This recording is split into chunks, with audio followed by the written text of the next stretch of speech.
batal naik meja operasi, penyakit di tubuh Donita mendadak hilang setelah 2 minggu.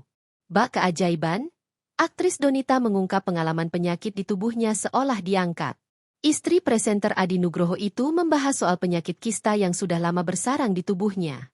Namun penyakit tersebut mendadak hilang setelah Donita selesai menunaikan ibadah umrah di Tanah Suci.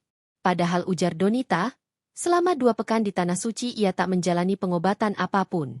Ia menduga kebiasaannya berdoa sambil meminum air zam-zam punya dampak positif terhadap kesehatannya.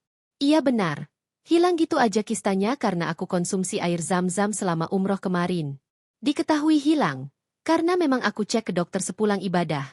Kata Donita di kawasan Buncit, Jakarta Selatan dikutip dari tribunnews.com, Selasa, 23 September 2025. Donita mengatakan dirinya mengonsumsi zam-zam karena mengetahui air tersebut mengandung zat alkali tinggi dan dianggap sebagai air kebaikan.